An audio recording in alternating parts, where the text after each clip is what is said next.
Hello' মাই dear মৰমৰ বন্ধু বান্ধৱীসকল, কি খবৰ সকলোৰ? আশা কৰো সকলোৰ খবৰ ভালেই। তো আমি কৰি আছিলো বাস্তৱ সংখ্যাৰ কুৱেশ্যন বিলাক 1 নম্বৰ আৰু 2 নম্বৰ বিলাক কৰা হৈ গ'ল। পাৰ্ট কৰিছো, সৰু সৰু ভিডিঅ' তোমালোকে চাবা আৰু বুজি পাবা। তেতিয়া আজি আমি কৰো 3 নম্বৰ কুৱেশ্যনটো। ঠিক আছে, 3 নম্বৰ কুৱেশ্যনটোত কি দিয়া আছে? 616 সদস্যৰ এটা সৈন্য বাহিনী, ঠিক আছে, সৈন্য বাহিনী মানে আৰ্মি, ঠিক আছে, গোটেই 32 জনীয়া এটা সেনা দলৰ 32 জনীয়া এটা সেনাৰ দল পিছে পিছে কদম খোজ কাঢ়ি কাঢ়ি যাবলগীয়া হল কাঢ়ি কাঢ়ি যাবলগীয়া হল খোজ কাঢ়ি যাবলগীয়া হল। দুয়োটা দলে একে সমান সংখ্যক,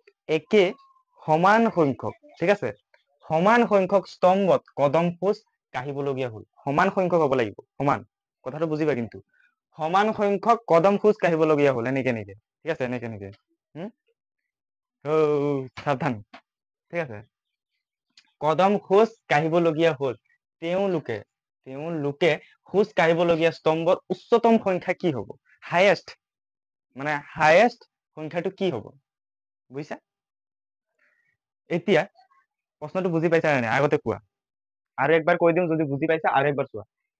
ইমান সদস্যৰ এটা সৈন্য বাহিনীৰ গোটেই 32 জনীয়া এটা সেনা দলৰ পিছে পিছে কদম খোজ কাঢ়িবলগীয়া হল। দুয়োটা দলে একে সমান সংখ্যক স্তম্ভত, একে সমান সংখ্যক হব লাগিব, এইটো স্তম্ভত খোজ কাঢ়িবলগীয়া হল।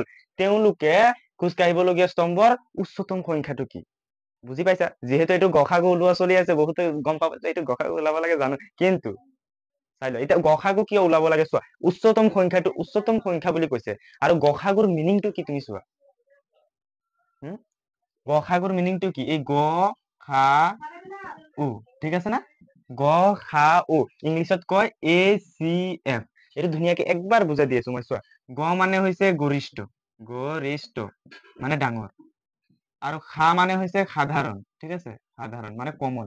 ইয়াতো মানে ইয়াৰো আছে সেইটো হৈছে কমন। ধৰি লোৱা কি কম আৰু, কমন মানে বুজি পাইছাতো, যেনেকে মোৰো চকু আছে তোমালোকৰো চকু আছে, সেইটো কমন, ঠিক আছে।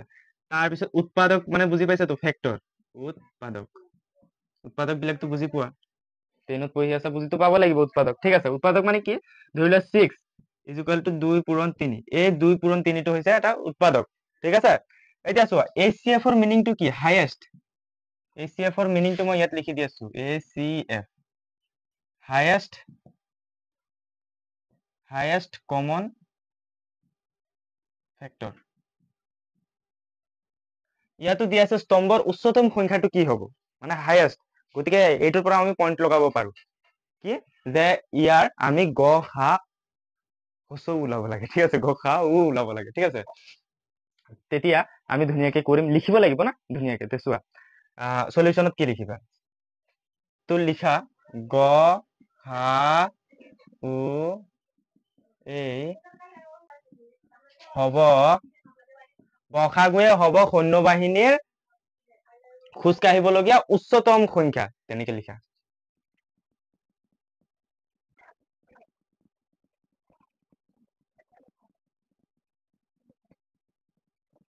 ঠিক আছে, গসাগুৱে হব সৈন্যবাহিনীৰ গোটে খোজ কাঢ়িবলগীয়া উচ্চতম সংখ্যা, ঠিক আছে, বুজি পাইছা? মই এইখিনি মুচি দি আছো। এতিয়া আমি কি কৰিব লাগিব? 616 আৰু 32 গসাগু ওলাব লাগিব। 616 আৰু 32 গসাগু হব, কেনেকে উলিয়াম? ইউক্লিডৰ বিভাজন প্ৰমেয়িকা ব্যৱহাৰ কৰিয়েই আমি ওলাম। ইউক্লিড বাবাই যিটো বিভাজন প্ৰমেয়িকা দিছে আমাক, চোৱা কি হব ইয়াৰ। তোমালোকে জানাই, যোনে জানা মানে বহুতে জানা, তুমি নিজে কৰা একবাৰ, ঠিক আছে, এনচাৰটো মোৰ লগত মিলাই চাবা। আৰু যোনে বুজি পোৱা নাই, চাই লোৱা যে এই দুটাৰ ভিতৰত ডাঙৰ কোনটো। এইটো ডাঙৰ, আমি এইটোৰে হৰণ কৰি দিম, ঠিক আছে। চোৱা, 616 এনেকে কৰিম আমি, 32, ঠিক আছে। এতিয়া কিমান বাৰ গৈ আছে তুমি চোৱা, 32ক ইয়াত 616 কিমান বাৰ গৈ আছে কৰি চোৱা লাগিলে। এইটো তুমি চোৱা 10 বাৰতকে বেছি গৈ আছে, বুজি পাইছা নে নাই? 10 বাৰতকে, এইটো যদি 10 বাৰ দি দিওঁ আমি 320 হৈ যাব। এইটোতো 616 616, আমি ডাইৰেক্ট সৰু সৰুকে কৰিম। চোৱা, যেনেকে 32 এগুণ 32, ঠিক আছে। চোৱা মই যেনেকে কৰি আছো, তাৰপিছত ইয়াত এতিয়া কৈ দিয়া, 11 পৰা 2 গলে থাকিল 9, আৰু এইফালে থাকি গল ফাৰ্ষ্ট 296, 296 কিমান বাৰ গৈ আছে 9 বাৰ গৈ আছে ভালকে চোৱা 9 বাৰ গৈ আছে তো 32 পূৰণ 9 9 দুগুণ 18 9 3 গুণ 27 27 একে 28 288 288 9 বাৰ গৈছে ঠিক আছে এটা বিয়োগ কৰি দিয়া 16 16 8 গ'ল থাকিল 8 হয় তো এতিয়া 8 টোক আমি কি কৰিম এই 32 ৰে পূৰণ কৰি দিম এইটো সবে জানা 8 4 গুণ কিমান 32 8 4 গুণ 32 বাস এতিয়া গসাগু কোনটো হ'ব 8 ঠিক আছে বুজি পাইছা এটাতো জানাই গসাগু কোনটো হ'ব 8 তো আমি লিখি দিম ধুনীয়াকে